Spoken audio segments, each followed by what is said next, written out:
Hello and welcome to Europhoria, the podcast all about the great glam and garish from Eurovision past. My name is Roland Boddenham and I am joined as ever by a dancing queen, young and sweet, slightly older than 17.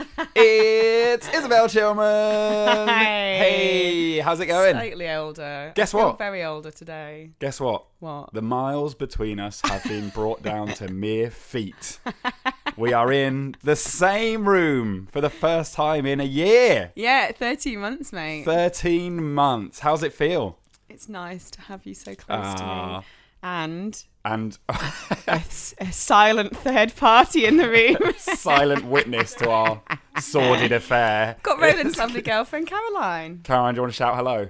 Hi. Yay! That's probably as much as she is willing to contribute to this podcast. But why, Roland? Pray tell, why are we in the same room? Why are you in London, mate?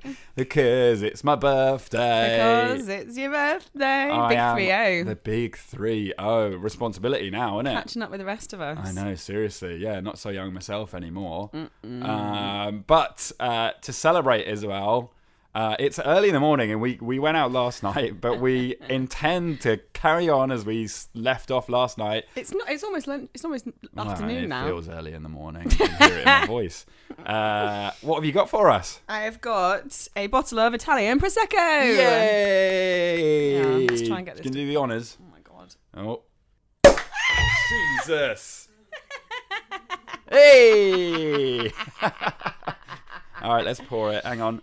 Here we go. We've even got. Now we're staying in quite. We're recording this in a hotel room that Caroline and I are staying in. It's quite fancy. They even have champagne flutes in the drawers. Mm-hmm. So no plastic cup business. Here we go. Let's have a listen. It's posher than my house. Oh, that's nice. That's the sound of a champagne flute, ladies and gentlemen. All right. Cheers, everyone. Cheers. Hey. That was that good. It's not crystal. They're not crystal, are they? Not crystal. Obviously. Oh, lovely. I wish I could start every day like that with one of them.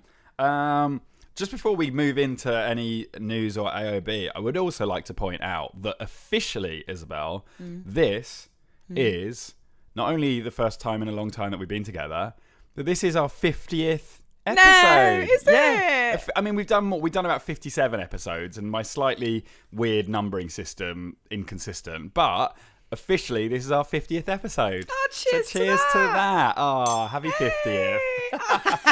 Oh God, don't say that. Happy 30th. Happy 30th to me. Happy 50th to all of us. Great. Shall we do some? Do you have any? Eurovision news. Do we have any? No. I mean, there is news, but I didn't bother to look. I have as we know, I have an irresistible, spontaneous like for young pop boys singing disco classics. And you could have just stopped after young pop boys.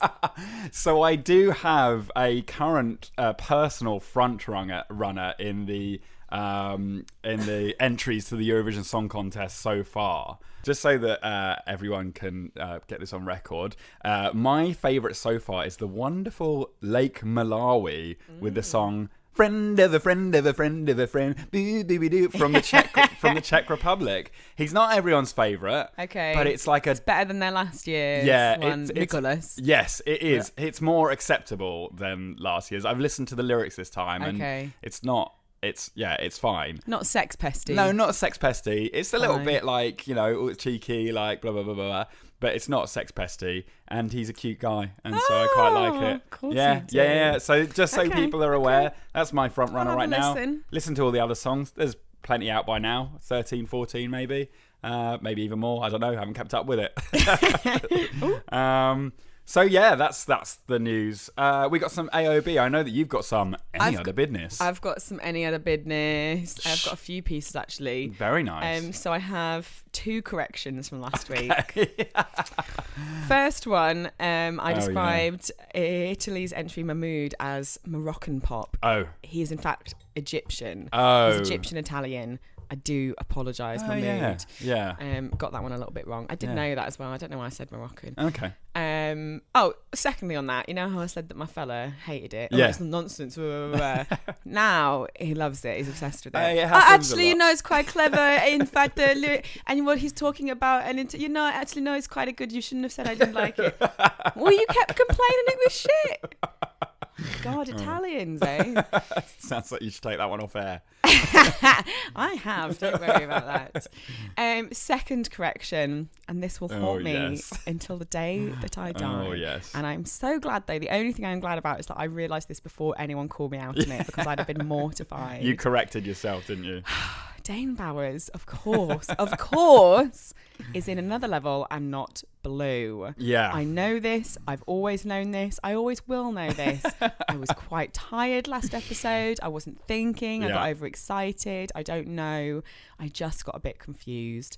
But I will legitimately have anxiety dreams about that for the rest of my life. I'm so ashamed. I'm so sorry. You panicked about that when we realised and sent out a very formal apology. Yeah, I hope notice. it has been accepted by the Eurovision audience, by any Another Level fans, Blue fans, general pop fans around the world. This is my heart and soul on the line for you. Yeah. I'm so desperately sorry. Yeah. Well, I hope, I think that was a sincere enough apology. Is that enough for you? Have I done enough? I will genuinely, in 10 years' time, I'll think about that and cringe. That's really going to affect me quite badly. I do have a couple of other bits of any other business too. Lovely. So one is to do with, I've been listening back to some old episodes. Oh, yeah. Lovely. Just getting myself back in the Europhoria vibes. Yes, now it's started again. And I listened back to the Festival Fun episode. Are you going to say you actually love that song and it deserves 12 points? No. Shit. But I do think now it is funnier than it is bad, actually. And listening to some other ones in comparison. Oh, yeah. Eurogirl. Oh, God. I've forgotten even existed. That is a pile of dog shit song. Festival Fun in comparison. Yeah. A lot better. Well, in hindsight generally with some of those songs now, I wish I'd been a bit fairer. Oh. But normally I was pissed. Yeah. And then you played me a song. And I think that your snapshot judgment is it's got some value to it. It's got some value to it. Yeah. Actually not to listen, I do like dicking on Festival Fun, but listening back to that episode, that episode is hilarious. If you want to go back to find one, go listen to Festival Fun. It was great.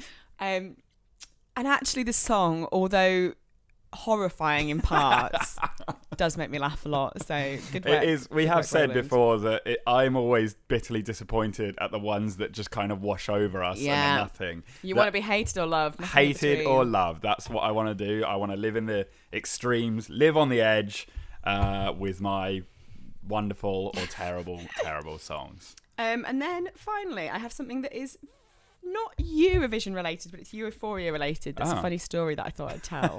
Okay. So episode 4, I was reminded of this to mention it because listening back to old episodes. On episode 4 of Europhoria, Love on the Nightline. Okay. Oh, that's quite a good song. That one. That was quite a good song. Yeah. We talked about then, I mentioned then that there was a band called Northern Line. Yes. Who released a song called Love on the Northern Line. Yeah. Was that with Ziggy? Very similar. With Ziggy. Yeah. Who was on Big Brother. His real name was actually Zach. Yeah. Who had the whole thing on Big Brother where he went out with Chanel and then broke up with her on TV and said the infamous lines, "It's not you, it's me." And was destroyed by the press.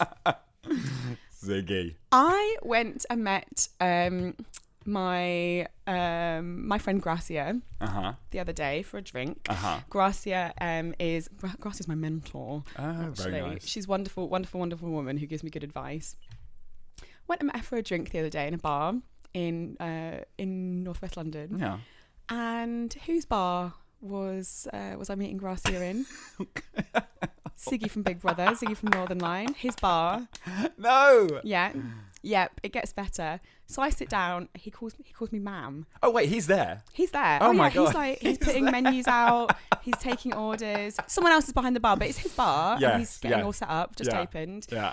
He's had a little chat with him. He's been running it for 4 months. Yeah. No. Gracia gets there. Gracia is such a wonderfully, brilliantly bonkers woman. She turns up with a big white envelope, and says, "Oh, Isobel, I need 2 people to be the witnesses to sign my will, and I need it to happen at the same time, and I want to do it right now. So, can you do this?" And I was like, "Yeah, sure. Who else is going to do it though?" "Oh, we just get the bar owner to do it." No. So me and Ziggy from Northern Line signed my friend's will. You're legally tied to Ziggy for life now. You do realise that you and Ziggy are inextricably legally entwined. Was fighting to keep a straight face the entire time. We then sat there for an hour and a half having a drink. Oh my God. And I didn't want to tell her because I thought it would be. I didn't know. I didn't want to tell her until after we'd left. So then once she'd left, I stayed and had a cigarette, and he had a little chat, and I said, "Oh, thank you for signing my friend's will. That's really weird. I'm sorry." Had a nice little chat about his bar, and then I text Gracia afterwards saying, "By the way, that guy was from a D-list pop band and was also on Celebrity Big Brother about a decade ago." And she said she's going to frame the will and put it on her wall. That is so good. Oh my God. What a great celebrity link. Huh? Now, did he That's my favourite celebrity story now that I have. Good. I've signed a will with Ziggy from Big Brother. That is so good. That is such a good, like, would I lie to you? Yes! Kind of story, isn't it? That is so good. Completely. Oh my God. It's second only to getting stoned with one of the wizards from Harry Potter. I won't say which one. I think I know. That is very good. Now, we haven't got any letters. We did have a lovely tweet, though, didn't we? A few lovely tweets from a wonderful man. Do you want to just give a shout out to him? Flip Online. Flip, thank you so much to your lovely tweet about us being fun and irreverent. Yes. I like being described as irreverent. We're so happy to have nice new listeners. Yeah. It's wonderful. Well, and also, Flip knew of Thaudience. Oh, yeah. He had seen the alternative ESC when it was on at the time. Yeah. And said that there wasn't really much beyond what I'd found out about it. Not much noting. To tell us, but that it was in the lead up to it was post us winning. Yeah. So they were full of the country was full of Eurovision love, and they thought it would be something a bit funny and silly. But that he would also back in the day refer to them as Thaudience. Yeah, great. It's the only way. You can't call your band that and not pronounce it Thaudience. We always like to get your emails and your tweets. If you want to email us at europhoriapodcast@gmail.com, or you can tweet us at Europhoria Cast, or you can tweet at Isobel Chilman or at Roland Bodnam. Our names are just our names, so just do it on that. Our names are just our names. Man, I'm so deep. Yeah. Right, shall we do it? Shall we get into a little story? Yeah, let's crack on so we can have lunch. Yeah, brunch or lunch, either one. So, Isobel, we are back together in the same room. And it feels very good. It feels right and it feels proper. So I thought of no better time to tell tale of Eurovision's favourite airplane stewardess themed act. Oh my God. No. Oh. Sadly, we are not talking about Scooch. Oh, what?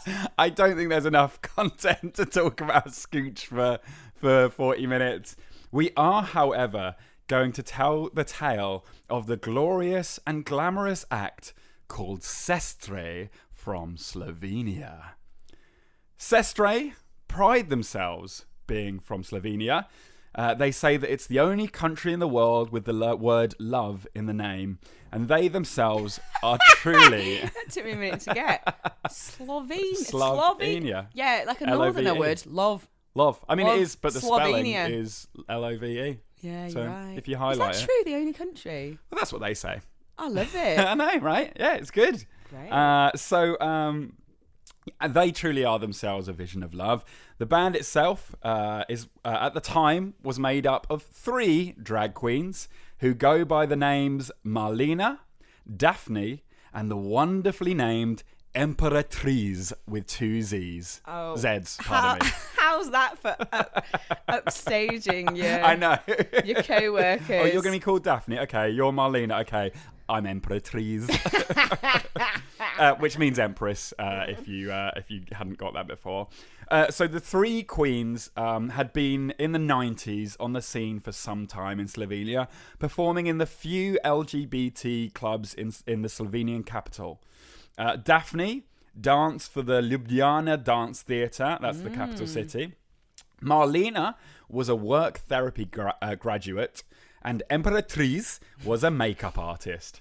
It also says a visagist, which I haven't heard before, but I love the title. I think it's just building a visage. And she also held the honourable title of second runner-up of the European Miss Transvestite 1997 pageant, so was clearly used to competing on an international level. Wonderful. Now, I will say, writing this story, the word transvestite popped up an awful lot, and it's a word that you quickly realise has fallen very much out of favour in recent years, isn't it? So I've replaced it with drag queen. Is that right? Is that the same thing? It's not the same thing. No. So a drag queen is the performance side of things. So a drag queen is, well, it doesn't even have to be a man nowadays, but is someone dressing up in drag for that performance aspect. A transvestite really is someone who does it full time. Not necessarily full time. They don't do it to perform. They just do it because they enjoy wearing wearing women's clothes. Okay. But I would say that transvestite has fallen out, really. What would you say? I mean, cross-dresser doesn't even fit right now because it all just seems a bit outdated because we can wear what we want, mate. Yeah, exactly. That's really weird. So it is interesting. how often does you say the word transvestite? It's interesting because there are a few interviews, a lot of this, because this was late 90s, early noughties. Yeah. And a lot of the interviews, definitely some of the interviews I heard for them were like not quite the right tone that we would take now. So one of the interviews was a radio interview, and the guy who interviewed them seemed very obsessed with the fact that sometimes they're men and sometimes they're women, and he was saying like, oh, I met you yesterday and you had beards, and they were like, sometimes, and then they were like, and then he was like, oh, so what is your real names? And they were like, oh, I've forgotten my other name, blah, blah, blah. It was a bit weird. So I don't want to quite use that tone. But they are doing it as a performance. Yes. I think it is fine for you to say drag queen. Because probably it's just that the things you were reading were using transvestite wrong. Yes, yeah. So I apologise if you want to correct, let me know. Yeah. But I would. But you're using info that was from 20 years ago. Yeah. And people still said things like tranny, yeah. It's not. We're not using that term. No. But so we're using drag. I think they are drag performers. But apologies if it's slightly the wrong. I'd say go with it. Label to use. So. Anyway, as I was saying, the 3 had been performing as individuals on the scene for some time and knew each other through their various shows. After a couple of different formations with what Marlena described in an interview as the wrong kind of drama queen, the three found each other and started performing together, originally under the title of Strumpfbandel Sestre. What does that mean? Which means suspenders sisters. Oh. Shortly they dropped the Strumpfbandel, which is a word that I love now. I love saying. Strumpfbandel. Strumpfbandel. Strumpfbandel. Yeah, so they dropped that part, shortening it to the much easier Sestre, which just means sisters. Nice. You know, it sounds more serious, sounds more authentic, and I think that's the right decision. It's like when Mark Zuckerberg dropped the from the Facebook. It just makes it easier to say. I can't even remember it being called the Facebook. Yeah, I think Justin Timberlake, or the character he was playing in the movie, told him to do it. Oh, God. Justin Timberlake. I think he's up there now with being as obnoxious as James Corden. Oh, wow. I used to love him. But really that's my love of him. Disco Boys again. Yeah. Oh, it's so smug. Carry on. Just throwing that out there. So over the next few years, their popularity continued to grow and began to expand outside of the small group of LGBT venues in the city. Sestre began making appearances at various festivals and even TV shows across the country. It was in 2002 that Sestre decided that they would go for the biggest stage of them all, Eurovision. Yes. In order to do this, they would have to face a jury and public vote in Slovenia's national final selection contest, known that year as EMA. The trio joined writers Barbara Prezut and Robert Pezut, who I think are a brother-sister writing duo, and created the song Samo Ljubezen, or Only Love, which makes sense with Slovenia. Yeah. Robert Pezut, by the way, professionally goes by the name Magnifico. So everyone in this story is fabulous. I love it. So from now on, I will just be referring to him as Magnifico. Good. By the name that he requests. As we know with drag as well, the song is only part of the whole performance. And so the group also teamed up with Uros Belantic and Meta Podkrajek to design their wonderful, and you will see in a moment, very glitzy air stewardess outfits. The design company that those two come from is a design company called Digaloo Thrush. Which I don't want to get Digaloo Thrush. You gotta watch out for that. Nasty. Make sure you. I don't know that's what you vicious, do. that Digaloo Thrush. Digaloo Thrush really hangs around. Ooh. So with all the preparation, you'll be relieved to hear that Sestre were invited to take part in EMA that year. The semi-finals went very smoothly, and 10 songs were selected for the grand final to take place on a Friday night, including our lovely sisters. Mm-hmm. And so everyone was looking forward to the grand final on March 15th with hopes very high, as Sestre were joint favourite alongside the very popular pop artist Carmen Stavik with her song More and More, which is a great song title. But somehow the Slovene National Eurosong Contest managed to spin wildly out of control, becoming all the Slovene media was talking about, and even the BBC, Reuters, and CNN carried the story. Well, you'll find out. That's me dropping a little teaser. Tell me more, Roland. So, before we go into what went wrong, we're going to watch some of Sestre's performance. Now, don't worry, nothing goes wrong at this point. I just think it will help for us to see the performance. And so, for those of you at home, let's listen to Sestre performing Only Love.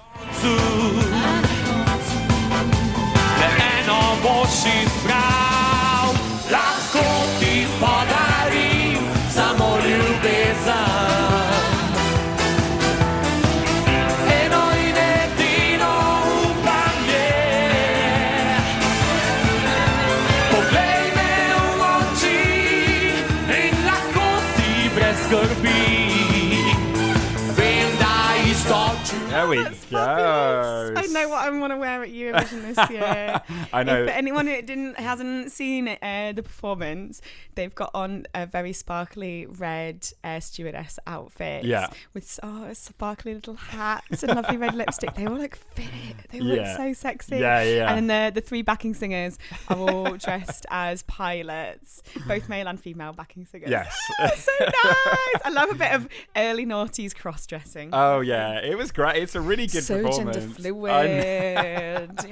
And I really like the song as well. It's it's like very kind of early noughties disco pop, but there's some. I'm into it. There's some good harmonies in there, some good nice chords and all that. It just made me smile a lot watching it. Yeah, it's nice. very happy and very what positive. Went wrong? So, the night itself, Isobel, all of the acts performed and everything was going very smoothly until, that is, we reached the voting. Uh-oh. Now, before we get into that, I want to give you some context of what kind of country Slovenia was at that point, because it was kind of a really interesting mix. So Slovenia was, like many of the former Soviet nations around that time, torn between its traditional, religious, conservative self and a more open, liberal, accepting country.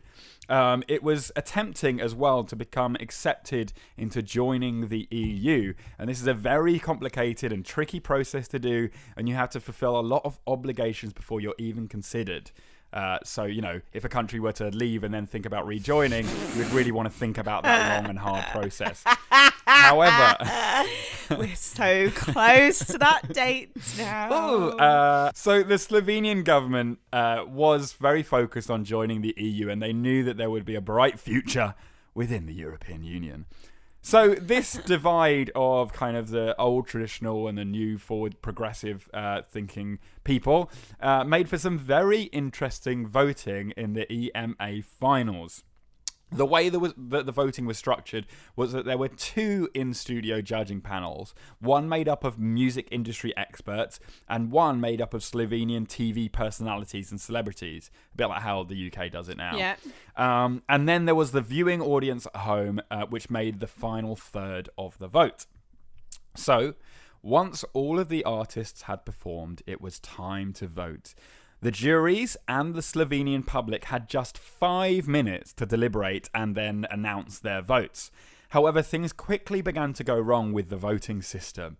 As the votes began coming in from the public, the people counting quickly realised that they were experiencing a huge amount more votes than they had expected, with more than double the amount from the previous year. This was something that they hadn't planned for and they couldn't keep up with. So nothing was automated? I don't think so, or maybe it was, but still the system couldn't keep up with it. It was the early 2000s. God, even 15 years ago, everything was shit. We had a vision with now. Yeah, we had a vision of what things could be, but we didn't quite know how to make it good yet. So it was public voting system, but there'll be 5 people on the end of the line trying to get everyone, got all the numbers down, and then just writing it down. We were so advanced in the early noughties. We thought we knew the it all. Millennium, so slow and crap. So by the end of the 5 minutes, the operators had received more than 90,000 phone calls, and the public scoring was announced. Sestre's closest competition, Carmen Stavik's score was announced first. She received 31,944 votes. Sestre received 8,454 from the public. What the fuck is wrong with them? Well, as I said, it was a largely Catholic, traditional, old school public watching this. No taste. Sestre weren't even close to Carmen. In fact, out of the 10 performers, Sestre was currently standing in just 6th position. However, it was then the turn of the judging panel to announce their scores. Their scoring follows the same setup as the Eurovision scoring, so it's 0 to 8, 10, and then 12. And so the TV personality panel announced their score first. They rewarded Carmen 10 points, 10 points, and they gave Sestre 2 points. Yes, was that the TV panel? Yeah, that was the TV. Good, because they're all probably gay anyway. Yeah, they were, lefty liberals. Everyone on TV is gay, or a little bit queer. A little bit that way. A little bit curious. What was t'other one? It was Carmen Stavik. Yeah, with any good? More and More. I haven't listened. So we've got no comparison. We got no comparison. Fine. But we love Sestre, so it doesn't matter.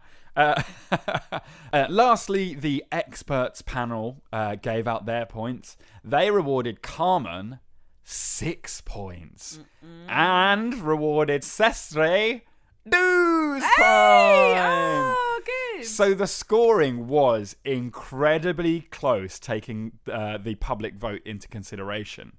However, remember when I told you about the phone lines being so busy?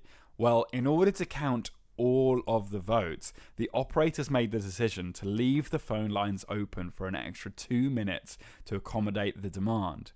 However, this decision actually broke the agreed upon rules laid out by the contest, and so another decision was made to invalidate the entire public vote and go exclusively with the jury's decisions, effectively handing Sestre the crown and leaving Carmen out in the cold. God, I bet Carmen was fucking pissed. That was so much drama on that night. Oh my, you would be understandably livid. Yeah.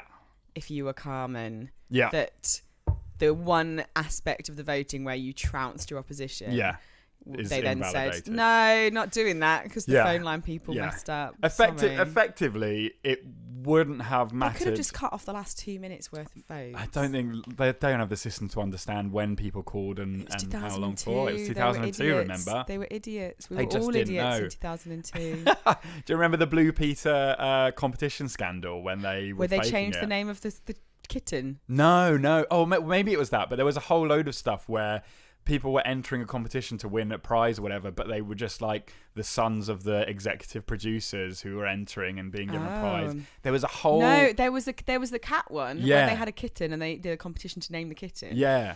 And this is really weird because I thought it was something that the cat name was Like something quite foreign. Yeah. And or like a racial thing. Yeah. And so they didn't want to name it that, so they called it Socks instead. Not true. The viewers, kids, voted for their kitten to be named Cookie. Right. And they just decided, no, not Cookie. It's going to be called Socks. Oh, wow. What's wrong with Cookie? I Nothing thought it wrong was with Cookie. something... Maybe it sounded too American. Cookie. So weird. Now we're not calling it Cookie. Some big Fuck fat the cat kids. BBC exec with a cigar. We ain't calling it Cookie. We're calling it Socks. Yeah. I want it to be called Socks, yeah. Socks, not Cookie. That's bizarre. Oh, wow. That's weird. Blue Peter, back in the Odd. day.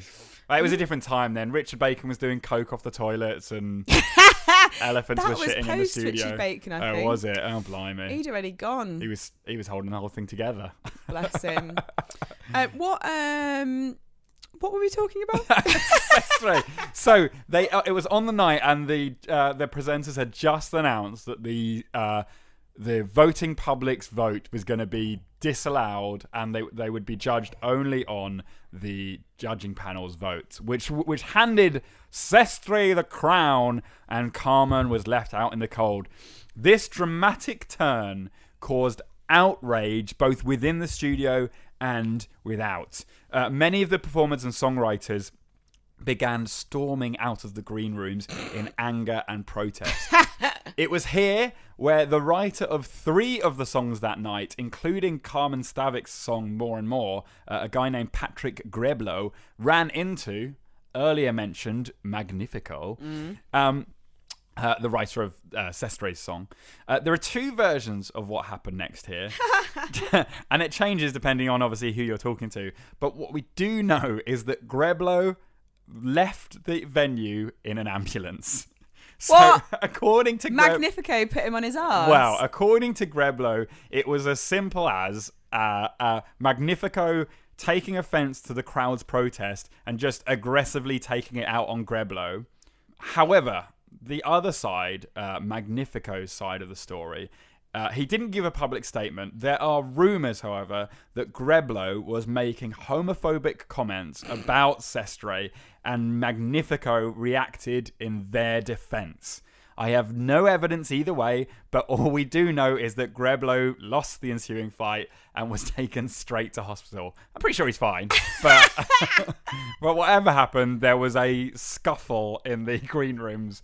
You know what I remembered the other day? What did you remember? About last year's Eurovision was that one of them, I can't remember who it was. Maybe it was like the Danish entry or the Netherlands entry. She kicked off, smashed loads of stuff because they got crap points. Wasn't it the one Who with was the it? slightly racist dance involved? There was I can't remember a racist dance. Do you not remember? It was a bit weird. It was like a country song, but they had like a Yeah, black guy. Yeah, doing a very... the country song. It was him. her. Yeah. It was her. Was it her? It was a Is that her? girl. Oh, is it? Maybe that was a different one then. Maybe it was a different woman. one. There was an entry last year. I can't remember who it was. I'll remember in a bit. Yeah. And then I mentioned it last week. Who she was really angry because my friend Matt told us he was there that he'd heard insider info from there that they'd got crap points, and so she smashed up all the glasses in their green room seats and then stormed I off. heard that too. Love a bit of green I love room a drama. Eurovision drama. Yeah. I want everyone to have a fight, smash things. Yeah. So the show finished, and Sestre were officially announced the winners and were to be headed straight to Eurovision. And you'd expect after all that drama during the event that things would settle down a little bit, right? Well, no, you couldn't be much further from the truth. Now, as I said earlier, Slovenia at the time was largely, and largely still is, quite a conservative country with a large Catholic population. Sestre's win divided the country. Protests and counter-protests Oh my took God. place in the capital city. Who's got the energy to protest against 3 men wearing fancy dresses? Well, yeah. And this is, again, an example of, I hope, a sign of the times of the reporting of this. Because the article I read said that gay and anti-gay activists... Anti-gay. Call it what it is, homophobic. Yeah. Oh, anti-gay. I'm an anti-gay activist. You're gay, you're anti-gay. Let's meet head to head. So let's call them homophobic activists and gay rights activists. Yeah. The homophobic activists were claiming that the contest had been rigged by the liberal gay media. Oh, it's them lefties, liberal lefties. Oh, they're all wearing ladies' underwear. What is wrong with people? Just chill the fuck out, guys. So the issue was so contentious, as we've often seen with Eurovision, that it made it all the way into Slovenian parliament. Frank Kangler, an SLS member of parliament, questioned whether judges rigged the contest. However, SDS member of parliament, Tone Partilik, Tone we'll call him, defended Sestre. Now, you know when someone so nearly says the right thing and then fucks it all up at the end? This is a prime example of that. So I'll read you what Tone said. He said that the song should be more important than the performer. He told Pop TV that he doesn't care who is a homosexual, lesbian or transvestite, but quickly added that he would rather look at a hot chick himself. We get it. You're heterosexual. Yeah, just so you know. It's fine. Oh my God. But I'm straight. I'm not aroused by it. So Tone, nearly there, but not quite. The controversy even made its way up to European Parliament. Again, as I mentioned earlier, Slovenia were in the process of and very close to being accepted to join the European Union. However, one member of the European Parliament, Dutch MEP Louise Wijs van der Laan, said, "I was very shocked to learn that in Slovenia there is again a debate relating to sexual minorities. That the issue of gay rights is coming up confirms to us that perhaps Slovenia is not yet ready to join the EU. Gay rights are human rights, and all human rights need to be established before a country can join the EU." Preach. Preach, Louise Weiss. Preach, sister. Good for her. Love it. And that's the wonderful EU there, the lovely rights of the EU. Sad. Thankfully, the Slovenian government and the contest organisers did not cave into the homophobic pressures, and Sestre were allowed to pack off their wonderful costumes and head to Tallinn to represent their country in the 2002 Eurovision Song Contest. Amazing. One mistake the group did make, however, which Marlena explained in an interview, was that every single thing they packed for the entire week that they were there was a glitzy drag outfit, straight set with high heels and wigs. Which meant that by the end of all their public appearances, press conferences and rehearsals, the band said that they'd felt like they'd been competing in the Olympics rather than the song contest. She said she very much regretted not bringing a pair of sweatpants and a baggy jumper. Well,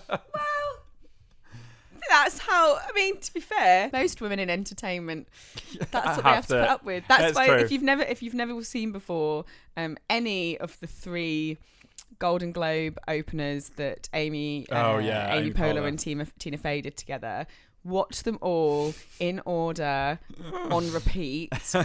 You will laugh so hard for the best part of an hour and be quoting them for the rest of your lives. There's some great lines in that where they talk about, I think it's Steve Carell when he was in Foxcatcher, and he had all the prosthetics on his face to look like that creepy wrestling coach, weird guy. And in their opening bit, Tina Fey says, Steve Carell's here tonight for Foxcatcher, round of applause. It took Steve 3 hours every day to get ready for that part. Just in comparison, it took me 4 hours to get ready today for my role as human woman. Which is very fair. They were completely fair. They were saying the same thing as well, because Emperatrice, who was the makeup artist, does that does all of their makeup as well, and they were saying that at the beginning it would take them about 4 hours to get ready, but she's got it down to about an hour and a half now, which is if you're going to be performing at Eurovision as a human woman, as you say, is about the same amount of time, maybe shorter. If I go on a nice night out, it takes me over an hour and a half to get ready. Yeah, so well, they're still at that point, still getting used to it, I suppose. So the big night finally, thankfully for their ankles, came, and after putting in a stellar performance, sadly the group only made it to 13th place. However, in the finals, in the Eurovision finals, didn't get to the final. Yeah, they got through the semis. They made it to the final. Good for them. However, the group did become well known throughout Europe because of their performance, and have been touring on and off ever since, and even added a more young member to the lineup in recent years in order, as they say, to keep the average age of the group down. So they're still touring? Still doing stuff, still touring around. Fantastic. Quite a lot of the time you can find them at Eurovision concerts and stuff like that around Europe. Yeah, wonderful. So... although Daphne, Emperatriz, Marlena, and in later years Michelle came face to face with hatred in Slovenia, they truly embodied the spirit of, as they say, the only country with love in its name, and made sure that love would win out in the end. I love it so much. And what that's a great the story of Sestre. Really nice. Emperatriz. That's what I want you to refer to me as now.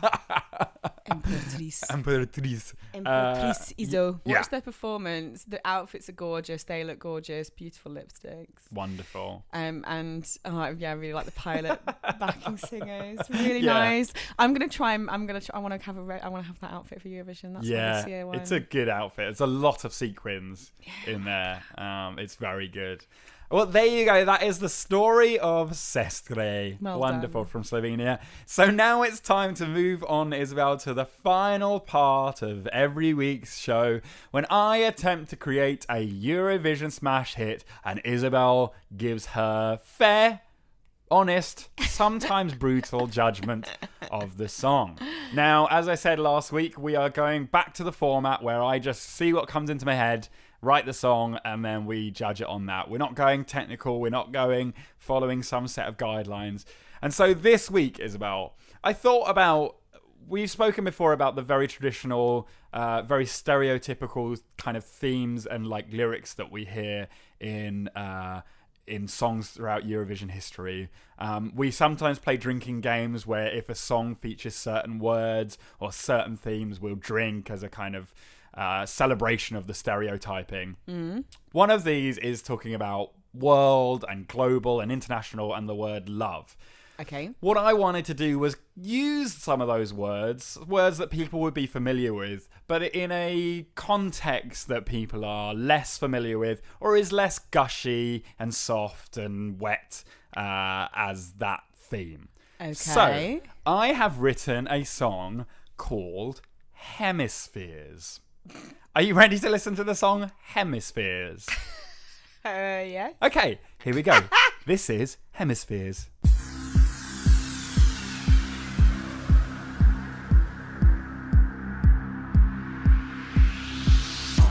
I catch your eye across the room.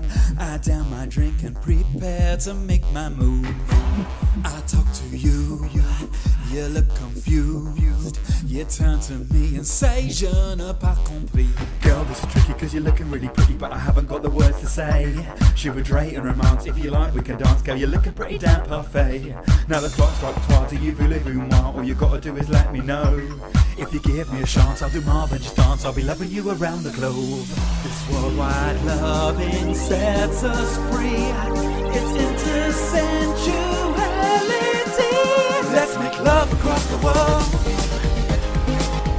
Let's make love across the world. I feel you spread your love on my hemispheres. So let's make love across the world. Love across the world. We're making love down on the floor. Our own exclusive global erotic tour. Our worlds collide First mine, then yours. I say my God and you say oh Zoota Lord. Girl, now I met you, no I never will forget you, and I wanna do it all again. Who should we? I'm not free. If you wanna see me, I'm not doing anything to men. We'll meet up, we can kiss, maybe end up like this, but for now I've gotta go away. Gotta go to a class, I'll learn French real fast, so I understand the word you say. Let's make love across the world. Let's make love across the world. I feel you spread your love on my hemispheres. So let's make love across the world. Love across the world. Let's make love across the world. Let's make love across the world. I feel you spread your love on my hemisphere. So let's make love across the world.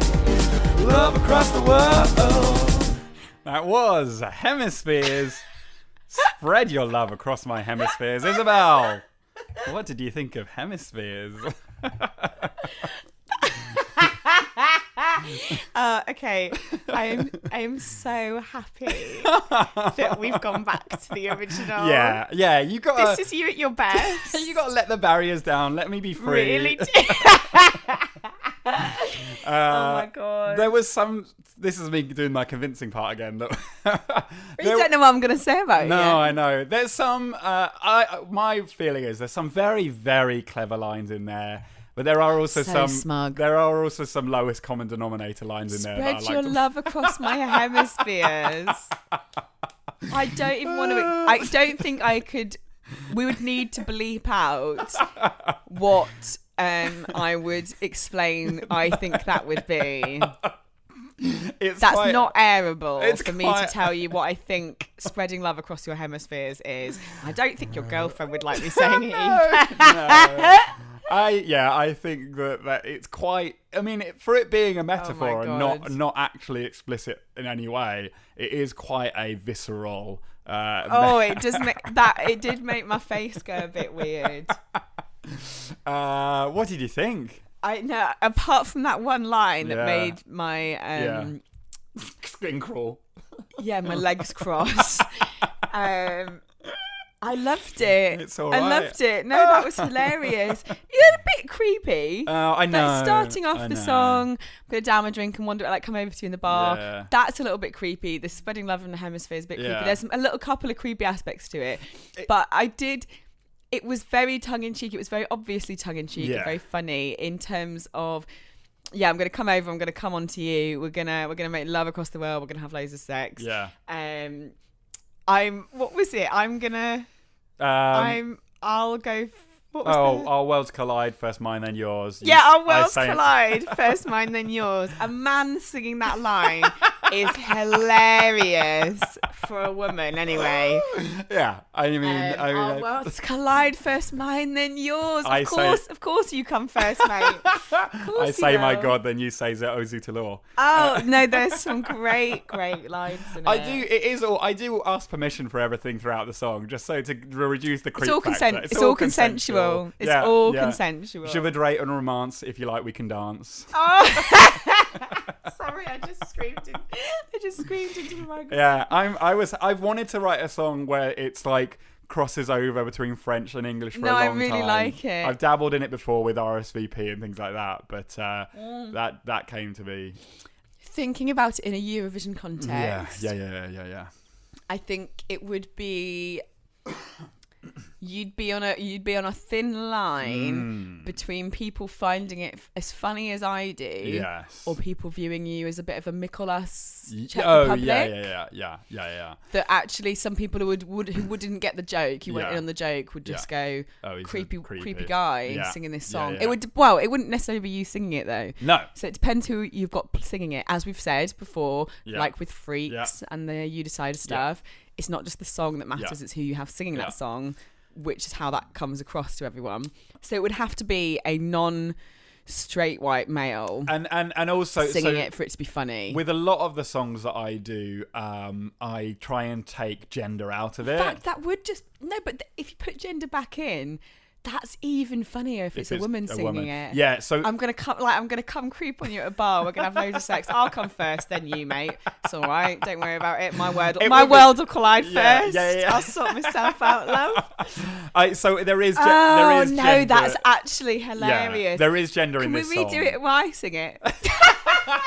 We absolutely can. No, there is gender in this song, and it is the male singing to a woman. But if I can flip it, then I gladly would, and I think it's better. No, I think that's really that's very funny. Yeah, if it's a woman singing it. Absolutely. I think it is. Little creep bag girl, yeah. like that. The Prodigy, no, Chemical Brothers video. Is it Prodigy video? Chemical Brothers video. Prodigy. Yeah, where at the end it's like down in beers and smashing stuff up, and then at the end it's a woman that's done it all. Oh my god! No, I think that's very funny if it's a woman singing it. Yeah. Actually, but a very glam. I don't mean like this. There should be no masculinity in this whatsoever. This should be a very glam, very effeminate looking woman that sings this slightly creepy sex crazed song about fucking someone all over the world. That's hilarious. Hi, Caroline's back. I've just heard the song. Oh my god. You're dating a creep. You know that. You're dating a creepy weird guy. No, it's not me. It's me playing a character. It's not me. It's a song. Do you want my score? Yeah, go on. Give us your score. Give us what you think. Okay. Eurovision scoring. Let's do it. I am going. What's it called again? Hemispheres. No, I really like that. I am going to give Hemispheres D's. Whoa! D's. But I would say if you removed the line about spreading love across hemispheres, that's the chorus. Change it slightly. Okay. Although that is funnier again when it's a woman singing it, because then the hemispheres are clearly her tits. Yeah. Spread your love across my... I don't think that would pass Eurovision That rules. might not. So you might have to tweak that. Get a woman singing it, and you're up at least 1 point there. Wow. Yeah. Oh my god. That's one of your best. Yeah, it's not That's bad. made me laugh a lot. Well, there you go, ladies and gentlemen. Let us know if you thought the same thing about my hemispheres. Give us an email at europhoriapodcast@gmail.com. Or tweet us at EurophoriaCast or at Isobel Chilman or at Roland Bodnum. We hope you enjoyed this reunion show, our 50th show. Cheers, with the mate. story. Cheers to that. Oh, and happy birthday. Thanks. Send Roland some birthday love, will you? It's this week. We're off to see the Melody Festivalen semi-final for tonight. So if you're watching, hope you enjoy that too. The podcast will have been out by now, but that's fine. We hope you did enjoy it. And we will see you in 2 weeks' time. Thanks for listening. Bye. Bye.